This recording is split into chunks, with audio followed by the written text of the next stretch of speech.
कितने जन्म लगते हैं ठाकुर जी को प्राप्त करने में।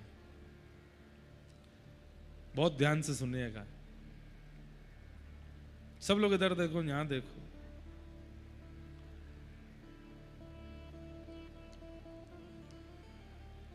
दो भक्त हिमालय पर जाके भजन कर रहे थे। नारद जी ने जाके ठाकुर जी से कहा कि ठाकुर जी, दो भक्त आपका भजन कर रहे हैं, दोनों को आप कब दर्शन दोगे? तो भगवान ने कहा, पहले भक्त से तो कह देना उसके पीछे जो वृक्ष है उसमें जितने पत्ते हैं उतने वर्षों में दर्शन दूंगा, और दूसरे भक्त से कहना उसके पीछे जो वृक्ष है उसमें जितने पत्ते हैं उतने दिन में दर्शन दूंगा। नारद जी बोले, इतना भेदभाव? दोनों साथ में हिमालय पर गए हैं और एक व्यक्ति को आप कह रहे हो कि वृक्ष में जितने पत्ते उतने वर्ष में दर्शन दोगे, और एक को कह रहे हो जितने पत्ते उतने दिन में दर्शन। ये कैसा आपका क्रिया है? ठाकुर जी बोले, वो मत पूछो, बस जाके बोल दो। तो नारद जी भक्त के पास गए। पहले भक्त के पास बड़ी प्रसन्नता में गए। नारद जी बोले, भाई इसके तो इतने ही दिन बचे हैं, ठाकुर जी मिल जाएंगे। उसने कहा, हे नारद जी बताइए ना ठाकुर जी कब आएंगे? बोले, तुम्हारे पीछे जो वृक्ष है उसमें जितने पत्ते हैं इतने दिन और लगेंगे, बस ठाकुर जी आ जाएंगे। उसने पीछे वृक्ष देखा तो उसमें थे करीब 1000-1500 के करीब पत्ते होंगे। देख करके बोला, अभी इतने दिन और लगेंगे ठाकुर जी को आने में? बोले, हाँ भैया, अभी इतने दिन कौन सी बड़ी बात है, जल्दी निकल जाएगा। तू तो आनंद मना, इतने दिन ही लग रहे हैं, उसकी क्या हालत होगी, उसको तो इतने वर्ष लगेंगे अभी। लेकिन वो भक्त रोने लगा, मैं घर छोड़ के, पत्नी छोड़ के, बच्चे परिवार सब छोड़ करके आया, ठाकुर जी अभी इतने दिन और लगाएंगे? नारद जी बोले, रो मत भैया, आ जाएंगे ठाकुर जी बस। अरे नहीं नहीं ठाकुर जी इतने दिन और लगाएंगे, अभी मेरा मन तो बड़ा खिन्न हो गया। नारद जी बोले, दूसरा भक्त तो मर ही जाएगा सुन के, इतने पत्ते जितने हैं उतने साल लगेंगे। नारद जी जाकर के बोले, भैया, उसने कहा, प्रभु मुझे भगवान कब मिलेंगे? बोले, भैया तुम्हारे पीछे जो वृक्ष है ना, इसमें जितने पत्ते हैं इतने वर्ष लगेंगे ठाकुर जी को आने में। उसने जैसे ही सुना इतने वर्ष में ठाकुर जी मिलेंगे, वो सुनते ही नाचने लगा और नृत्य करते करते करते इतना आनंदित होगा, भाव विह्वल हो गया, नेत्रों से अश्रुपात होने लगे। तुरंत ठाकुर जी प्रकट हो गए, उसको दर्शन दे दिए।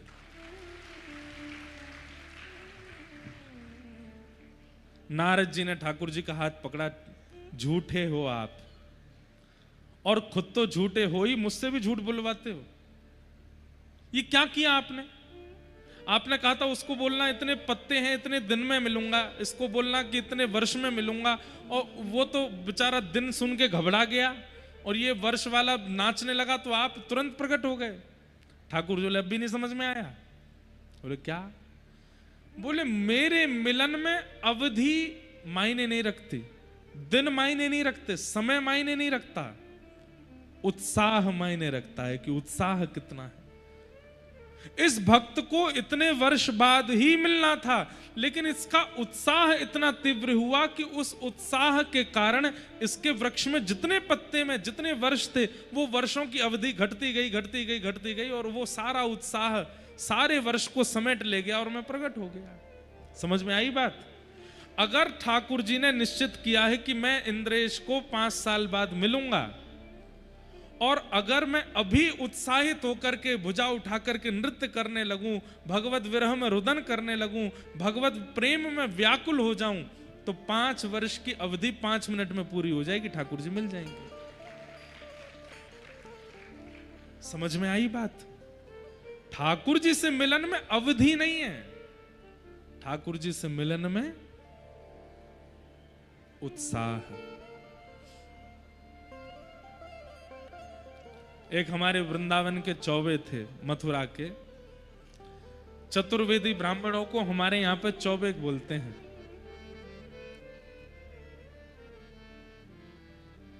हमारे यहां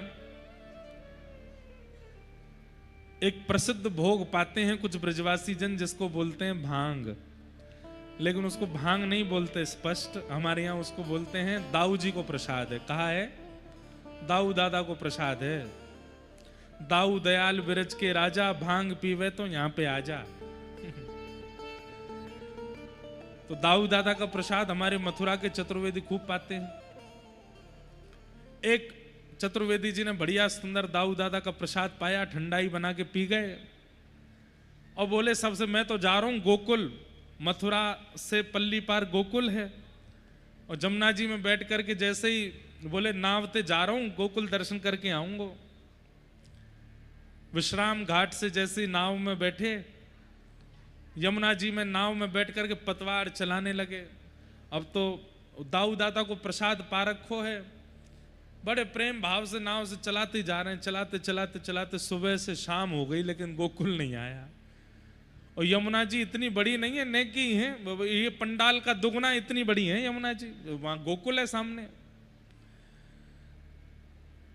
चलाते चलाते शाम से आधी रात हो गई लेकिन गोकुल नहीं आया।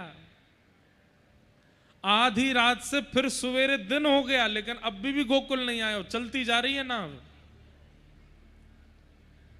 तो जो चतुर्वेदी ब्राह्मण कल बैठ के साथ में बात कर रहे थे वो सब आ गए। चौरे पूरा दिना निकर गो तो अभी तक ना पहुंचो गोकुल, पूरी रात निकस गई। तो बोलो भैया पतो ना कल ते ही चला रहा हूं, अभी तक पहुंचो ही ना हूं। तब एक आकर के बोले पतवार तो चला रहा हूं, रस्सी तो खोली ना अभी तक, रस्सी तो वही बंधी भई है। ठीक वैसे ही भैया हम प्रयास तो खूब करते हैं, पतवार तो खूब चलाते हैं, खूब महाराज ओमकारेश्वर लो, महाकालेश्वर लो, नर्मदा जी लो, जगन्नाथपुरी लो, द्वारिका लो, लेकिन हृदय की एक रस्सी है वो अब भी संसार की ममता में ही बंधी भई है। कितने प्रयास कर लो कैसे पहुंच जाओगे। हम सबके लिए दूर नगरी काय को है। इधर देखो सब लोग चुपचाप बैठ जाओ भाई, सब लोग बस ही जाओ। देखो इधर देखो, इधर देखो, कथा सुनो चलो। हम पता नहीं खरगोन में हमको क्या हो गया है, हम इतने आनंद से कथा कह रहे हैं, हमको लगता है कि यहां से आगे ही नहीं बढ़े, यही कहते रहे। आप लोग अभिमान मत करना कि आपकी वजह से है। कोई भी बात हो सकती है, लेकिन आनंद है, यह भी सुख है। नहीं तो हम इतनी जल्दी कर देते हैं सब क्रम पूरे, लेकिन यहाँ ऐसे ऐसे भाव। अब ये पद हम अमूमन कथा में नहीं गाते, आज आ गया ध्रुव चरित्र में। वो भी भाव क्या है, दूर नगरी कब है, जब पतवार तो है, नैया तो है, पतवार चलाना भी जानते हैं, नैया भी सही दिशा में चलाना जानते हैं, लेकिन फिर भी नगरी क्यों नहीं पहुंच पा रहे, गोकुल क्यों नहीं पहुंच पा रहे? क्योंकि कहीं ना कहीं आसक्ति की डोर जो चित्त की है वो अभी भी संसार में पड़ी है। कई लोगों को मैंने देखा, वो कंठी भी पहनते हैं, तिलक भी धारण करते हैं, कथा भी सुनते हैं, हरिनाम संकीर्तन भी करते हैं, नाम आश्रय भी ले लेते हैं, लेकिन जब विषय भोग की वस्तु सन्मुख आती है तो उसको भोगने में भी लज्जा नहीं करते, उसको भोगने में भी उनको चिंता नहीं होती। मतलब दोनों पहलू में पांव हैं उनके। विषय की बात आ जाए तो वहां पर भी कम नहीं है, और भजन की बात आ जाए तो वहां पे भी सबसे आगे आके बैठते हैं। आगे वालों को नहीं बोल रहा मैं, है ना।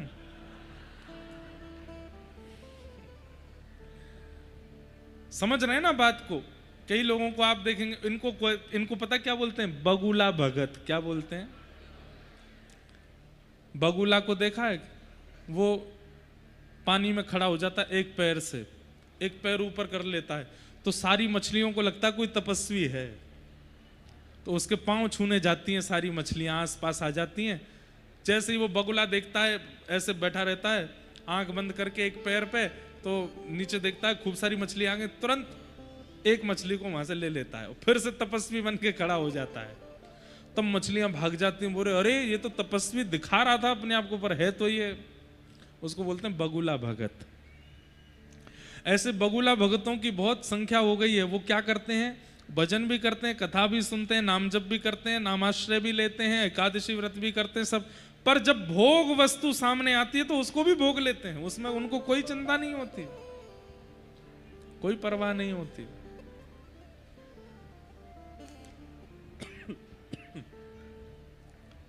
ऐसा नहीं। इसीलिए पतवार भी है, नाव भी है, लेकिन पहुंच ही नहीं पाते ठाकुर जी के पास। क्यों? क्योंकि भोगों से जो मन हटना चाहिए वो हटा ही नहीं।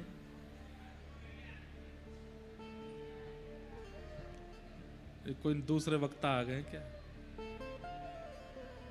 कौन राधे राधे बोल रहे पीछे से? पीछे वाले लोग देख लो भैया, जो राधे राधे बोल रहे उनसे कह दो हमें ही बोलने दो, अभी जब हम कहें तभी बोलना। ध्रुव जी महाराज को 5 महीने में ठाकुर जी मिल गए, भगवान प्रकट हुए, ध्रुव जी ने उनकी स्तुति गाई और स्तुति में बहुत सुंदर बात कहते हैं। ध्रुव जी महाराज चरणों में प्रणाम करते हुए कहते हैं, हे नाथ, मैवं विभोर्हति भवान् गदितुं नृशंसम् सन्त्यज्य सर्वविषयांस्तव पादमूलम् भक्ता भजस्व दुर्वग्रहमात्यजास्मान् देवो यथा पुरुषो भजते मुमुक्षु। बहुत सुंदर बात। ध्रुव जी महाराज ठाकुर जी से कहते हैं, नाथ आप कृपा करके मुझे व्यसनी बना दीजिए। भगवान बोले, व्यसन मुक्त होने की कामनाएं तो बहुत सुनी, व्यसनी बना दो ये कामना पहली बार सुन रहे हैं। ध्रुव जी महाराज कहते हैं, नाथ मुझे व्यसनी किसी भोग वस्तु का नहीं, आपकी कथा का बनना है। जैसे व्यसनी व्यक्ति बिना व्यसन किए रह नहीं पाता है, ऐसे ही मैं आपके भजन के बिना, कथा के बिना रह ना पाऊं, मेरे प्राण निकल जाएं उसके बिना, ऐसा मुझे कर दीजिए। आपके बगैर ना रहा जाए। बंधु आपकी बात तो नहीं पता, पर हम अपनी एक बात बहुत स्पष्ट बता दें आपको। हम बहुत थक जाते हैं, श्रमित हो जाते हैं, शरीर कई बार बहुत पीड़ा में भी आ जाता है, पर ये कथाएं जो लगातार चलती रहती है ना, अगर ये रुक गई, अगर कहीं कथा नहीं हुई, तो निश्चित है कि हमारी स्थिति भी ध्रुव जी जैसी है। कथा एक प्रकार का व्यसन लग चुका है, अब बिना कहे, बिना बोले, बिना किए अब नहीं रह सकते।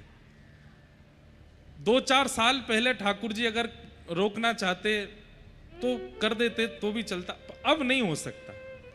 अब तो ऐसी स्थिति हमारी हो गई, ऐसी आप सबकी भी हो जाए कि अब बिना कथा तो ऐसा लगेगा कि प्राण, बिना जल के मछली, प्राण निकल ही जाएंगे। इसलिए बहुत लोग हमें समझाते हैं, बोलते हैं कि आप थोड़ा विश्राम किया करो, बीच में थोड़ा रुका करो। हम 2 बातें उनसे कहते हैं। पहली बात, हम बिना कथा के रह नहीं सकते। मन तो हमारा भी होता है कि बहुत 3-4-5 लगातार कथा हो जाती है, अब 2 दिन के लिए घर चले जाएं, पर 2 दिन के लिए घर जब जाते हैं तो 1 दिन में ही लगता है कि अब 1 दिन कब पूरा होगा, कब कथा में जाएंगे, फिर से कथा कब कहेंगे, फिर से वो भाव कब कहेंगे। क्योंकि यहां पर वही बातें नहीं चलती, वही भाव नहीं चलते। हमने अनुभव किया, यहां बैठते ही नए नए भाव ठाकुर जी अपने आप अनुभव कराते रहते हैं, और वो भाव इतने सुंदर लगते हैं। उनको कहना, सुनना, बोलना, उसमें इतना सुख मिलता है कि लगता है कि बस ये चलता रहे, ये प्रवाह है। ऐसा व्यसन ध्रुव जी महाराज ठाकुर जी से मांग रहे हैं। व्यसनम भवाब्धिम निश्चय भवद गुण कथामृतपान मत्त। हे नाथ, आपकी कथा को मैं मदमस्त होकर के सुना करूं, ऐसी कृपा मुझ पर कर दो। मैं बिना कथा के रह ना पाऊं, मैं व्यसनी हो जाऊं आपकी कथा का। ठाकुर जी ने ध्रुव जी पर कृपा की और हरि कृपा करके वहां से प्रस्थान किए। कुछ वर्षों तक ध्रुव जी ने, और कुछ वर्ष नहीं, ध्रुव जी महाराज ने 36,000 वर्ष तक राज्य किया पृथ्वी पर। भगवत दर्शन के बाद भी 36,000 वर्ष रहे पृथ्वी पर। ऐसा कहते हैं कि ध्रुव जी महाराज ने ठाकुर जी के चरण पकड़ लिए थे जब भगवान जा रहे थे, तो ध्रुव जी ने कहा, अब आपके दर्शन के बाद दोबारा संसार में कैसे रहूंगा ठाकुर जी मैं। तो भगवान ने एक बहुत सुंदर बात कही, ध्रुव, मेरे दर्शन के बाद भी संसार में रहना पड़ेगा, क्योंकि संसार से मुक्ति तो सत्संग ही कराएगा, वो तो मैं भी नहीं करा सकता। समझ में आ रही है बात? ठाकुर जी के दर्शन के उपरांत, ठाकुर जी के दर्शन के पश्चात संसार छूट जाएगा ऐसा नहीं है, पर सत्संग के उपरांत संसार छूट जाएगा यह निश्चित है। ठाकुर जी के दर्शन से संसार छूटना होता तो रावण की मति क्यों नहीं बदल गई जब सामने राम जी खड़े थे? कंस की मति क्यों नहीं बदल गई जब सामने ठाकुर जी कृष्ण आ गए थे? हिरण्यकश्यप की मति क्यों नहीं बदल गई जब हिरण्याक्ष आए थे? हिरण्यकश्यप की मति क्यों नहीं बदल गई जब नृसिंह आए थे और हिरण्याक्ष के सामने वराह आए थे? इससे यह प्रमाणित होता है कि दर्शन से सुख तो मिलता है, दर्शन से आनंद तो मिलता है, दर्शन से अभिलाषाएं पूर्ण तो होती हैं, परंतु संसार निवृत्ति तो सत्संग ही कराएगा। भगवान ने ध्रुव जी से कहा, ध्रुव दर्शन हो गए, अब संसार से निवृत्ति तो सत्संग कराएगा, जाओ संसार में रहो। 36,000 वर्ष तक ध्रुव जी ने पृथ्वी पर राज्य किया और फिर सत्संग के माध्यम से निवृत्त होकर के भगवत धाम गए। इसलिए भैया ठाकुर जी मिल भी जाएं तो भी निवृत्ति तो ये कथा ही कराएगी, कथा मत छोड़िएगा। ध्रुव जी महाराज को भगवान के दर्शन हुए, बोलो भक्त वत्सल भगवान की। आगे ध्रुव जी के वंश में राजा अंग हुए, इनके बेटा बैन हुए, बैन को ऋषियों ने मार डाला था तो इनके शरीर के घर्षण से भगवान पृथु हुए। पृथु महाराज ने प्रकट होकर के भगवान से 10,000 कानों की याचना की। इस प्रकार के कुछ प्रसंग यहां सुनाए गए। भूगोल खगोल का वर्णन किया गया, 28 प्रकार के नरकों का वर्णन किया गया। बंधुओं, नरक बुरा स्थान नहीं है, पर नरक जाना बुरी बात है। स्थान बुरा नहीं है, अच्छा स्थान है, पर नरक जाना दुर्भाग्य। क्यों? नरक में क्या होता है?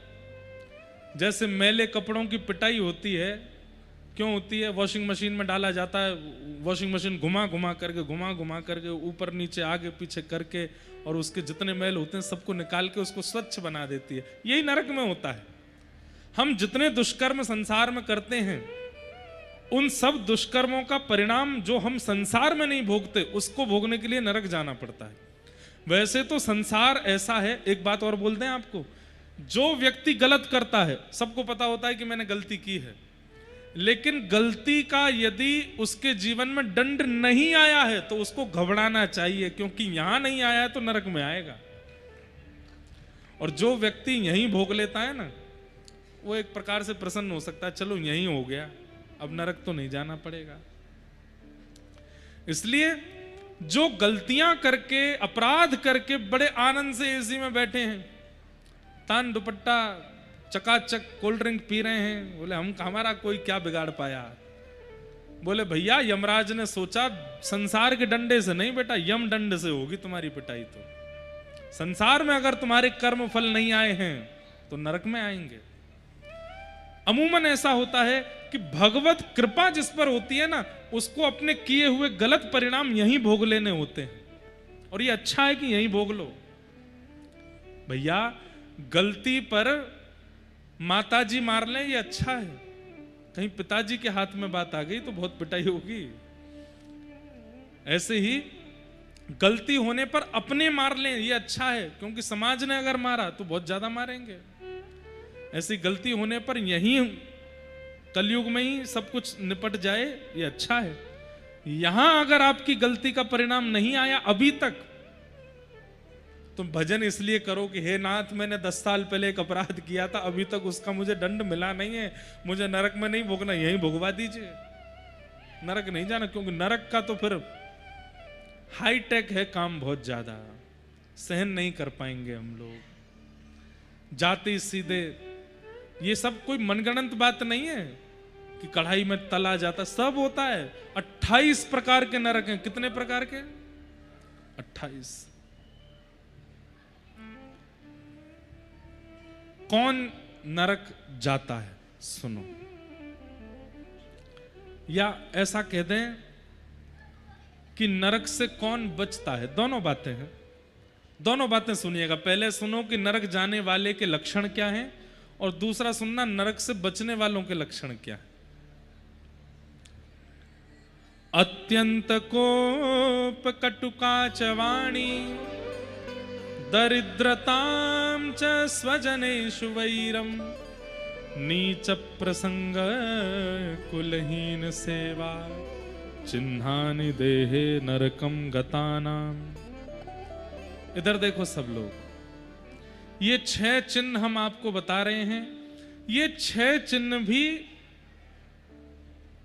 उन लोगों के हैं जो भजन भी कर लेते हैं और पाप भी करते हैं। इनके अलावा भी चिन्ह होते हैं, लेकिन इन 6 को ही सुन लीजिए।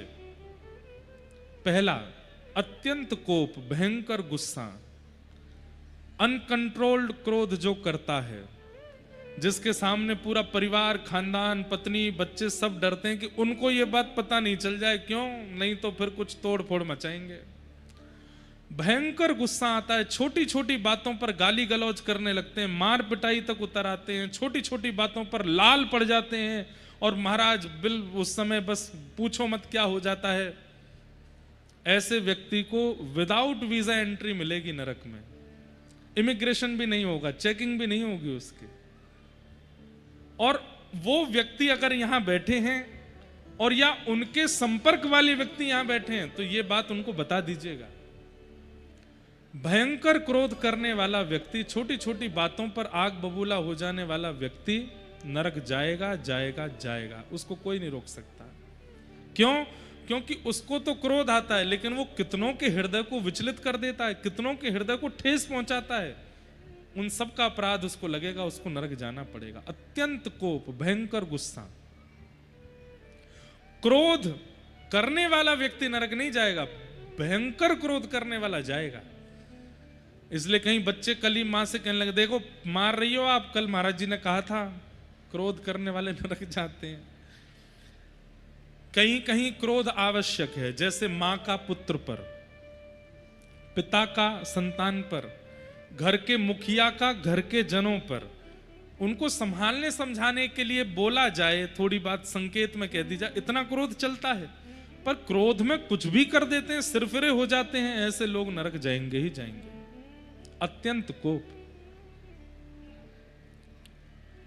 दूसरा, कटुकाच वाणी।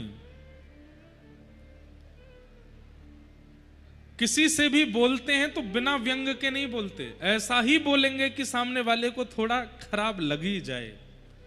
कई लोग ऐसे होते हैं, हम जो होते हैं मुंह पे बोल देते हैं, हम नहीं, मन में नहीं रखते बातों को। ऐसे लोग नरक जाते हैं, जो होता है मुंह पे बोल देते हैं। हमारे शास्त्र आज्ञा करते हैं, सत्यम ब्रूयात, सत्य बोलो, लेकिन कैसा सत्य बोलो? बोले प्रियम ब्रूयात, प्रिय सत्य बोलो। जो सामने वाले को कष्ट दे ऐसा प्रिय, ऐसा नहीं बोलना चाहिए।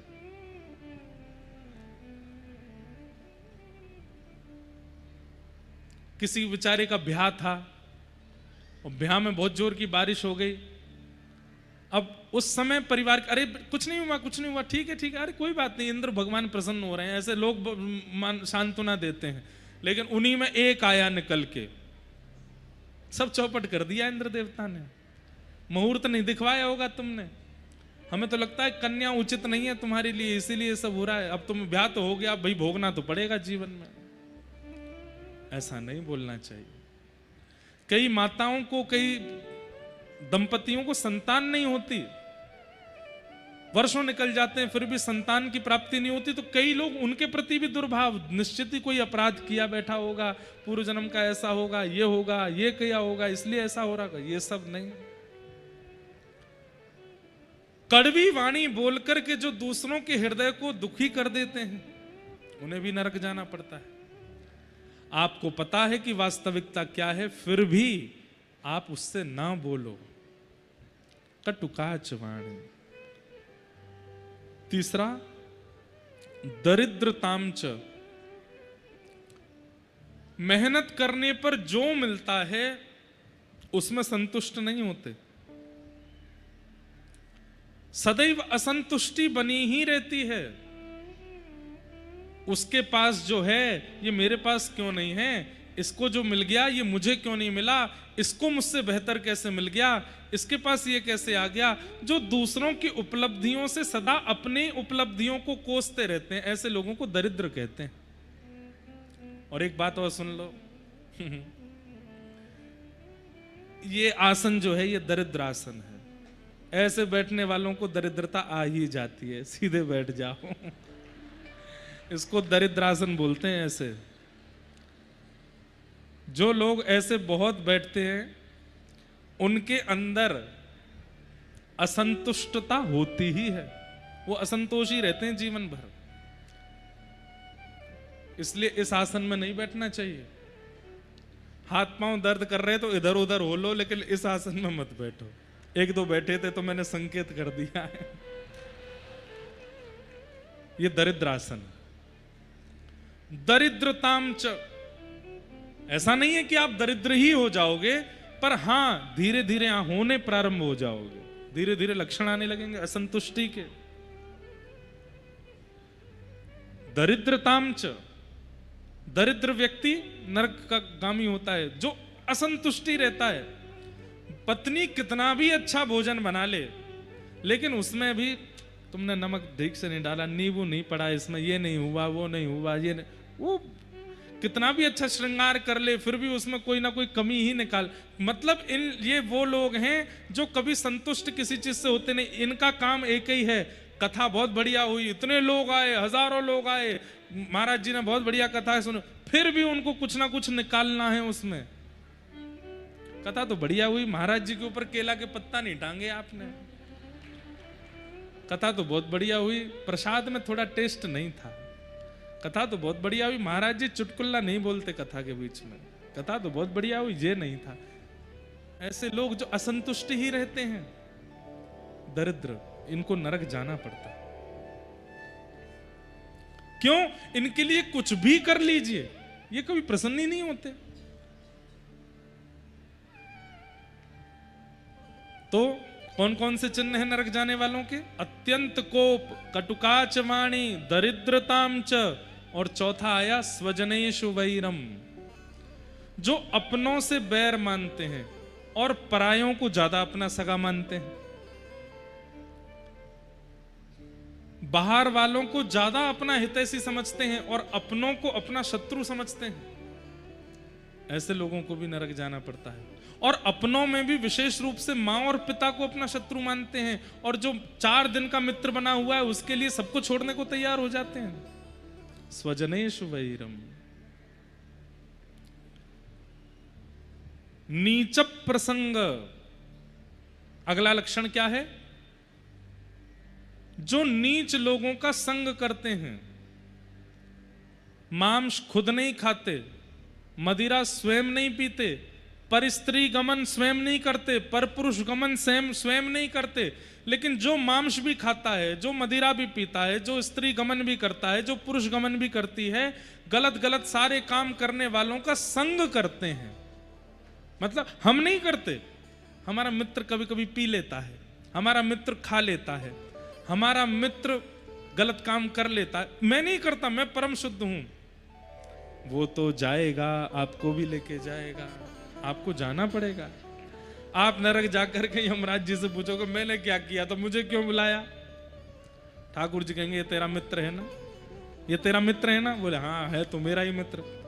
ये पीता पीता, तो ये खाता पीता था, मैं तो नहीं था ना, मुझे क्यों लिया है? बोले क्योंकि तू खाने पीने वाले का संग करता था इसलिए आया है। तूने इसे सुधारा क्यों नहीं? नीच प्रसंग, नीच लोगों का संग करने वालों को नरक जाना पड़ता है। कुलहीन सेवा, माता पिता को गलत व्यवहार करने वाले बालक की जो सेवा करता है, जो मदद करता है, सुन रहे हैं बात को? माता पिता के साथ गलत व्यवहार करने बालक की जो व्यक्ति सेवा करता है और मदद करता है, उसको भी नरक जाना पड़ता है। ये तो थोड़े बहुत सुधरे हुए चिन्ह हैं, इनके अलावा पाप की गणना तो है ही नहीं। कितने पाप हैं। कई बार कथा सुनने वालों में भी ये 6 लक्षण आ जाते हैं, इसलिए इन 6 लक्षणों को ही बताया गया है।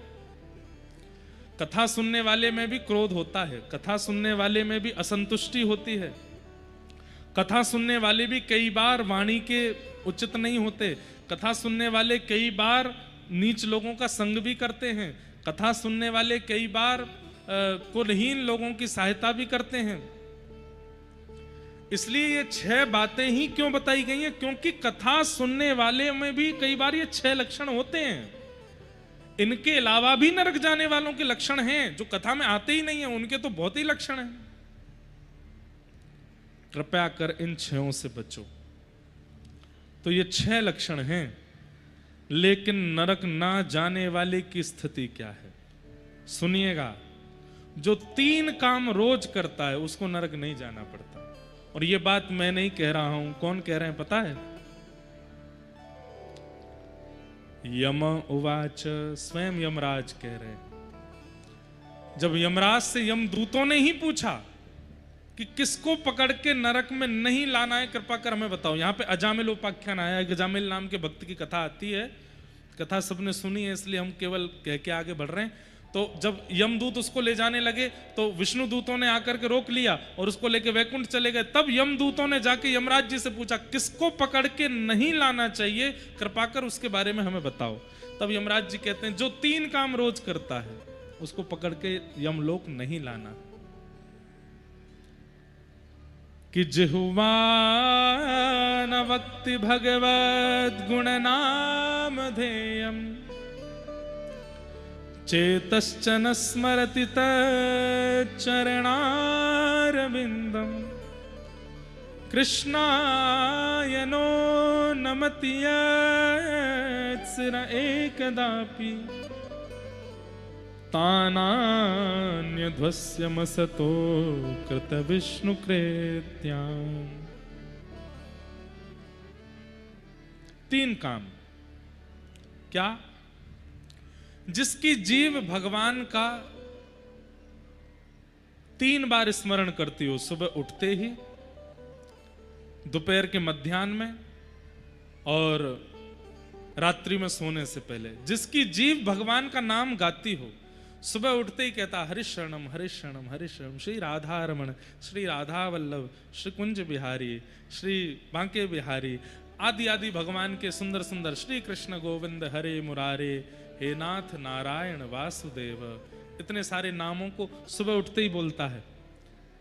मध्याह्न भोजन करने से पहले फिर पुनः भगवान को हे जय श्री जगन्नाथ, जय द्वारिकानाथ, जय बद्रीनाथ, जय रंगनाथ, जय श्रीनाथ, जय द्वारिकानाथ, जय गिरधरनाथ, सब ठाकुर जी के नाम को गाता है।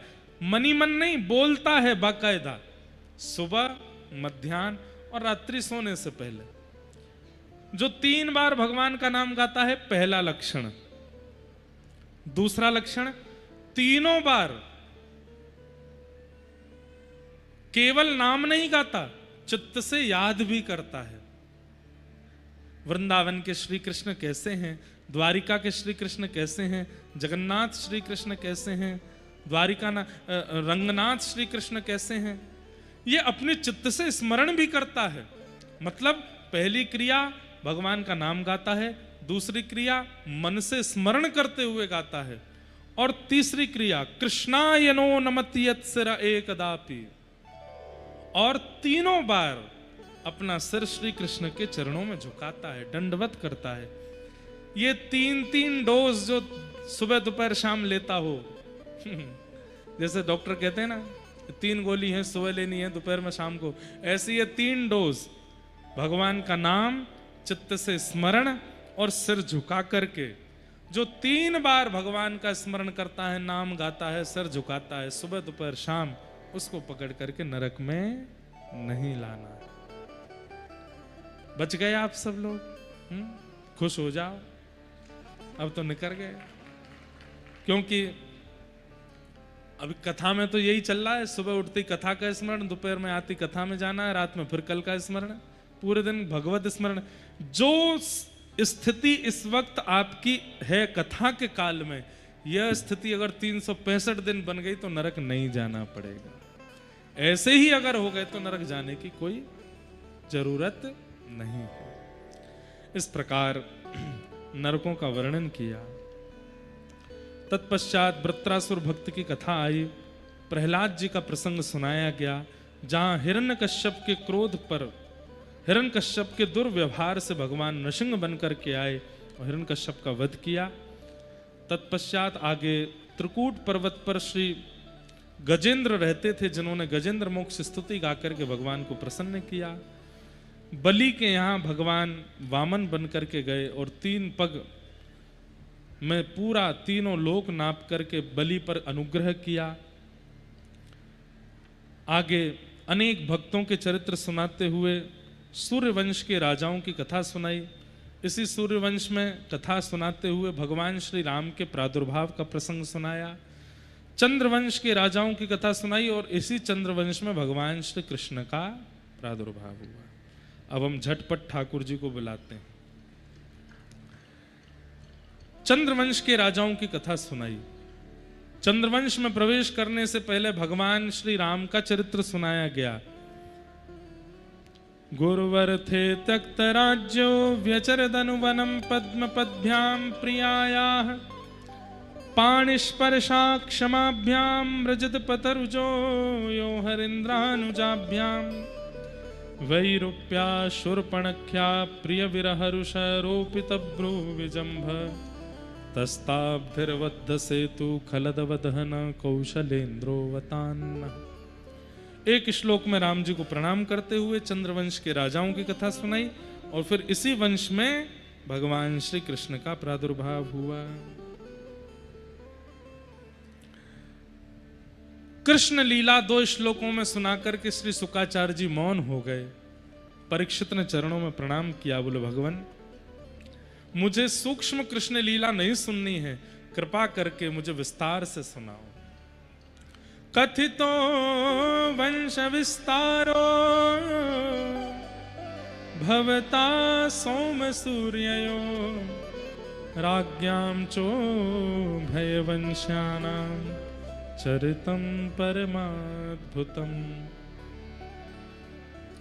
विस्तार से सुनाइए।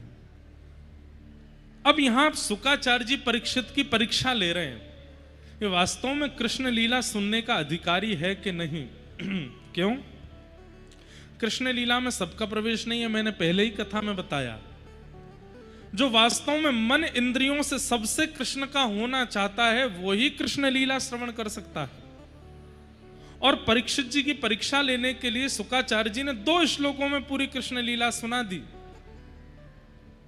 परीक्षित जी महाराज के हृदय से भाव प्रकट हो गए, भगवान मुझे 2 श्लोकों में नहीं सुननी, कृपा कर विस्तार से सुनाओ।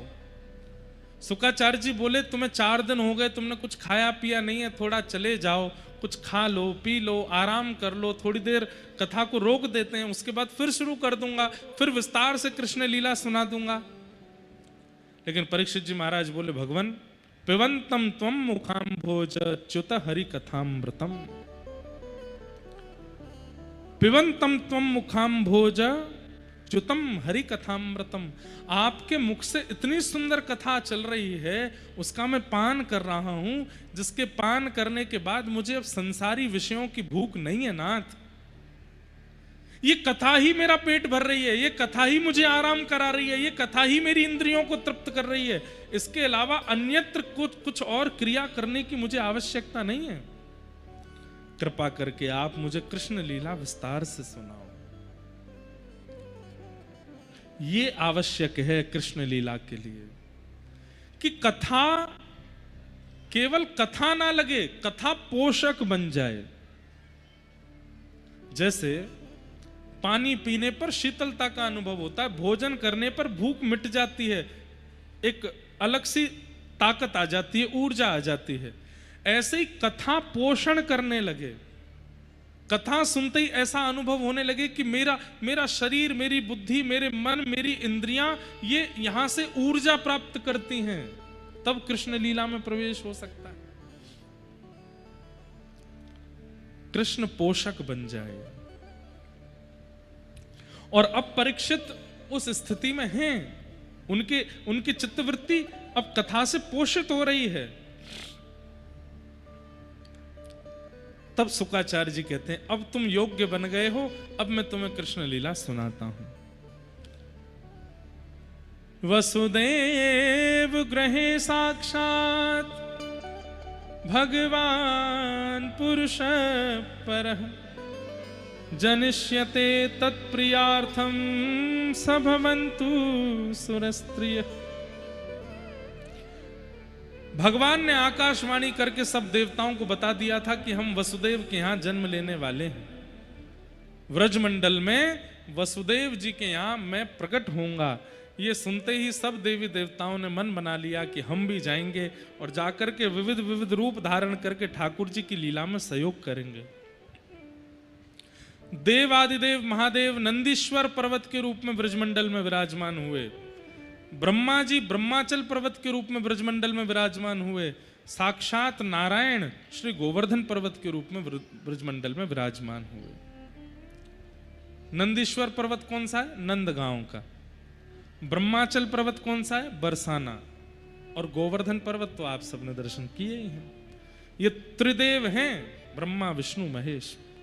और केवल ये त्रिदेव नहीं आए हैं, 33 कोटि देवता अलग अलग रूप धारण करके व्रज में आए हैं। क्यों? ठाकुर जी आने वाले। यहां उग्रसेन मथुरा के राजा हैं और उनका एक पुत्र है जिसका नाम है कंस। उग्रसेन की जो पत्नी थी वो गर्भावस्था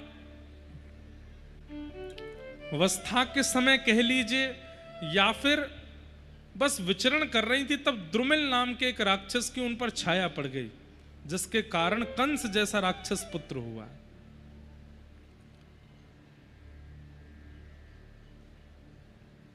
इसलिए हमारे यहां इतने प्रतिबंध किए जाते हैं, बाहर ना जाने के, ऐसे ना घूमने के, ये ना करने के। आजकल तो पूछे नहीं, सब करते हैं। गर्भ में संतान है उस काल में भी सब खाते पीते सब करते हैं, माता है, फिर बालक वैसे हो ही रहे हैं। उग्रसेन की पत्नी वन में भ्रमण कर रही थी, तब द्रुमिल की केवल छाया पड़ गई उनके ऊपर, और उस छाया के कारण कंस जैसा राक्षस बालक हुआ। कंस ने बड़े होकर के अपने पिता को राज्यगद्दी ना देने पर, पिता ने राज्यगद्दी नहीं दी इसलिए पिता को ही बंद कर दिया कारागृह में, और स्वयं हठ पूर्वक अपने पिता की राज्यगद्दी पर बैठ गया। कंस की एक चचेरी बहन है जिनका नाम है देवकी। अपनी बहन का वसुदेव जी के साथ में उन्होंने विवाह किया। किस लिए? प्रजा में थोड़ी अच्छी मेरी छवि दिखे इसलिए। बुरा नहीं मानिएगा, राजा नेताजन जो होते हैं ये अपनी छवि सुधारने के लिए कई बार कई काम करते हैं।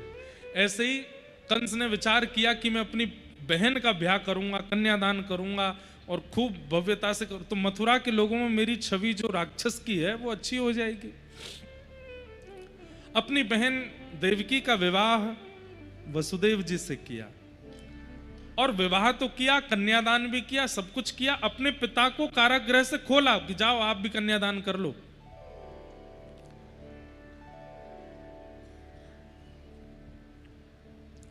कन्यादान के बाद जैसे ही विदा होने लगी तो कंस ने एक और पब्लिसिटी स्टंट किया। क्या? उसको लगा कि ये रथ चालक कोई और होगा तो मैं ही बन जाऊंगा तो और मेरी छवि सुधर जाएगी। तो स्वयं रथ चालक बन करके रोते हुए अपनी बहन को विदा कर रहा था। मथुरा के लोग बोले, फालतू में हमारे महाराज को सब लोग राक्षस बोलते हैं, देखो कितने देवता हैं ये। तो कंस की देवतुल्य छवि बन रही थी, तब देवताओं ने विचार किया कि भाई इन मथुरा वासियों को सच्चाई बतानी चाहिए। तो तुरंत आकाशवाणी हुई, और आकाशवाणी करते हुए देवताओं ने कहा, अरे कंस, जिस बहन को तुम विदा करने जा रहे हो इन्हीं का अष्टम गर्भ तुम्हारा काल होगा। सुनते ही कंस ने कुछ और विचार नहीं किया, तुरंत अपनी तलवार निकाली और जैसे ही देवकी को मारने लगा, वसुदेव जी ने हाथ पकड़ लिया, चरण पकड़ लिए, बोले कि इनको मत मारो। मथुरा वासियों के सामने छवि हो गई।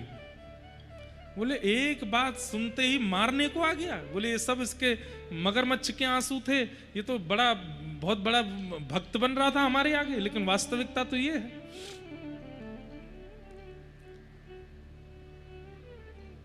कई बार विपरीत परिस्थिति बंधुओं ठाकुर जी इसलिए प्रकट करते हैं ताकि आपकी सच्चाई आप खुद जानो आप कौन हो। कई बार हम अपने आप को आवरण में इतना छिपा लेते हैं कि हम स्वयं से ही अवगत नहीं हो पाते, हमें स्वयं का ही परिचय नहीं होता, हमें हम ही अच्छे लगने लगते हैं, तब ठाकुर जी एक ऐसी परिस्थिति प्रकट करते हैं, उस परिस्थिति में हमें भी पता लग जाता है कि हम कौन हैं। दूसरों को तो पता लगता ही है।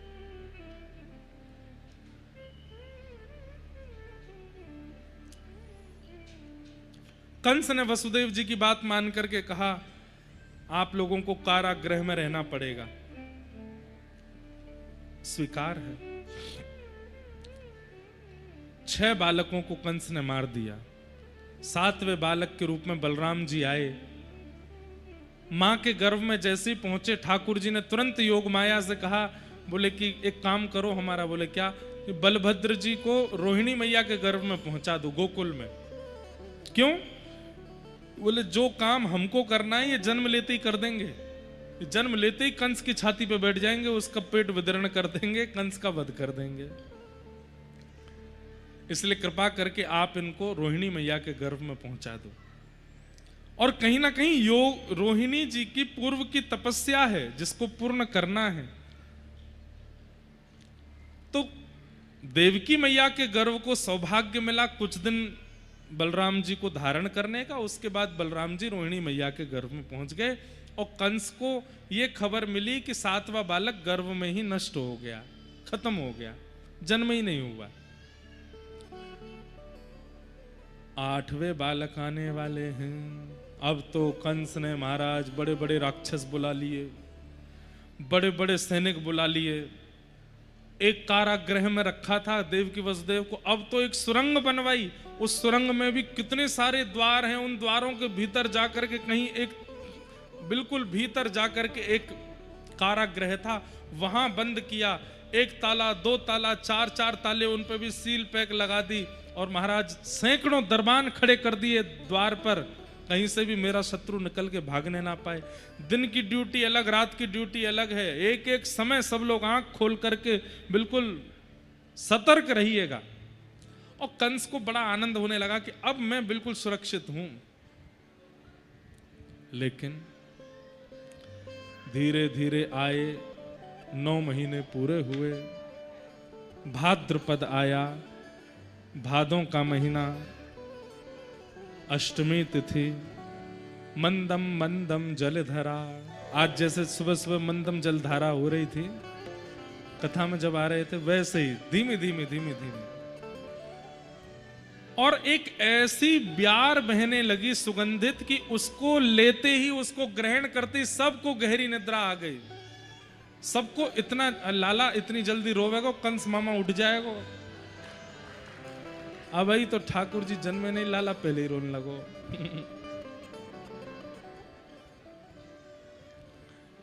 मंदम मंदम जलधरा। और गहरी निद्रा में पूरी मथुरा नगरी सो गई। सारे दरबान पहरेदारी करते करते वहीं बैठे बैठे सबको नींद आ गई, सब सो गए। और ऐसी गहरी नींद में सोए हैं कि महाराज धक्का देने पर भी नहीं उठेंगे। और केवल मथुरा नगरी नहीं सोई है, पूरा ब्रजमंडल, पूरा विश्व सो गया है। केवल देवकी और वसुदेव जागे हैं। और तभी मध्य रात्रि हुई, और जैसे ही मध्य में चंद्रमा प्रकट हुए आधी रात को, इतने में ही देवकी मैया के गर्भ से एक दिव्य तेज प्रकट हुआ। और दिव्य तेज के साथ ही बाल कृष्ण प्रभु प्रकट हो गए। बोलो बाल कृष्ण लाल की जय, श्री राधा रमण लाल की जय। हाथ जोड़ करके प्रणाम करो। कैसा है ठाकुर जी का स्वरूप? तमद्भुतं बालकमंबुजेक्षणं चतुर्भुजं शंख गदायुधायुधं श्रीवत्सलक्ष्मं गलसौभकौस्तुभं पीतांबरं सान्द्रपयोधसौभगम्। अद्भुत हैं ठाकुर जी। शंख चक्र गदा पद्म लेकर के, पीतांबरी पहन के, गले में कौस्तुभ मणि धारण करके ठाकुर जी प्रकट हुए। ऐसी स्थिति में ठाकुर जी प्रकट भये।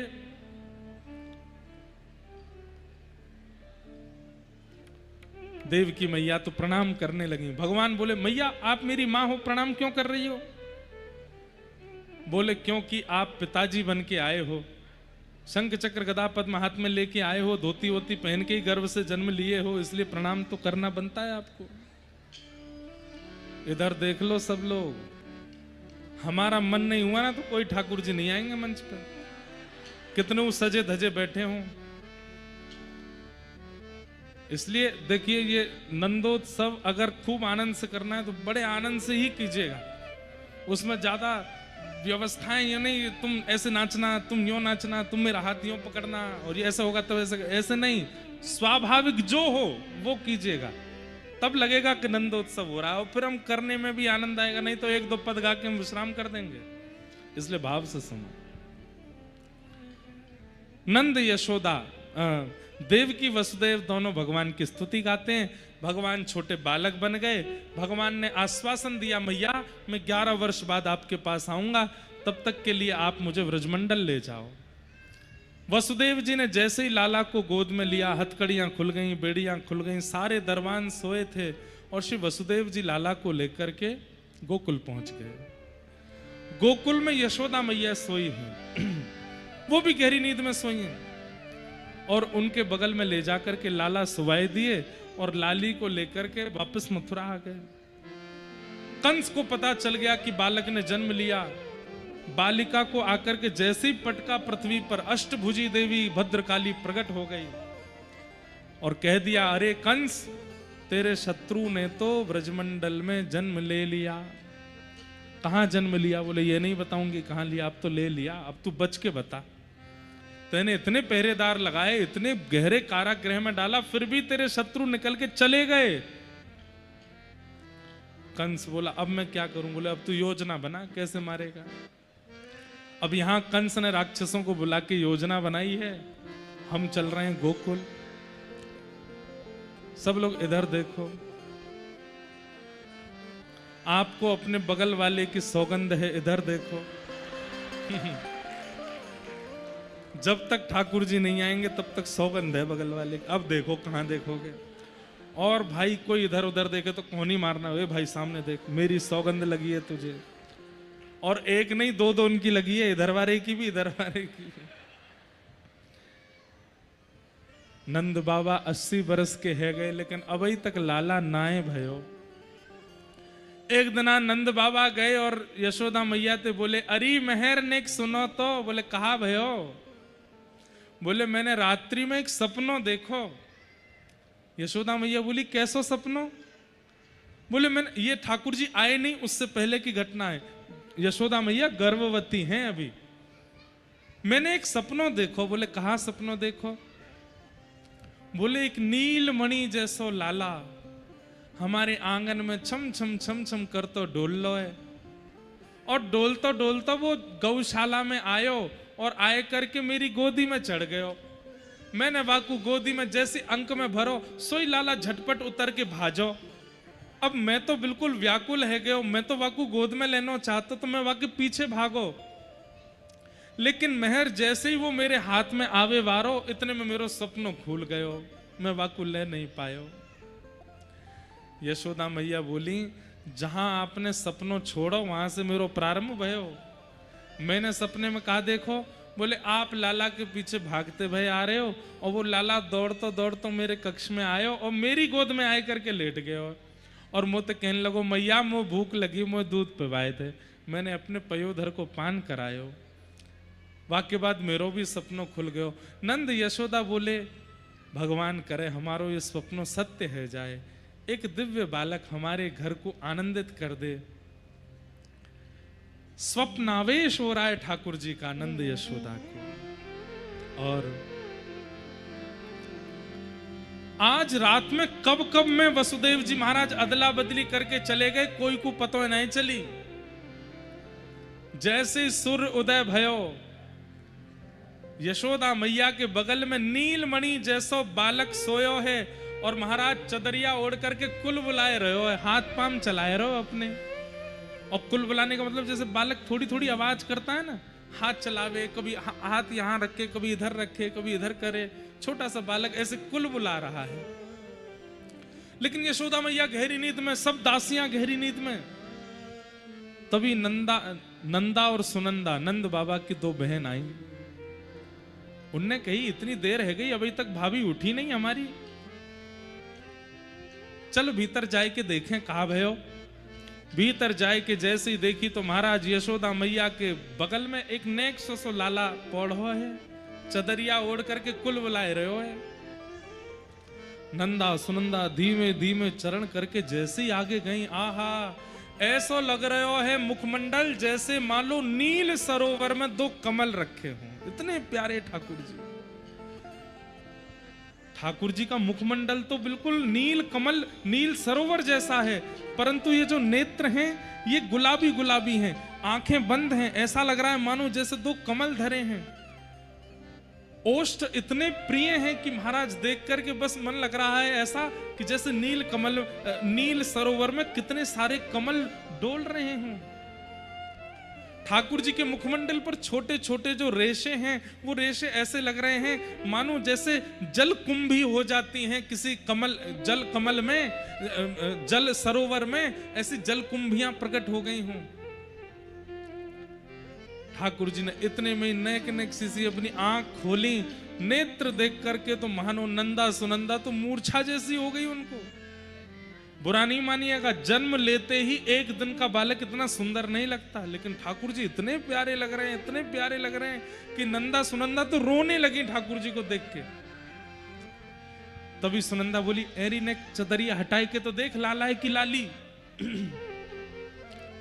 नंदा बोली, अब जो होए, लाला होए चाहे लाली होए, हमें कहा, देखियो कितना सुंदर बालक। अरे नेक देख तो ले, लाला है कि लाली।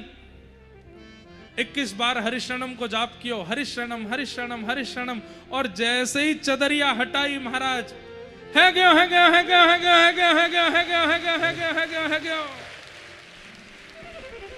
एक दूसरे को मुख बंद कियो।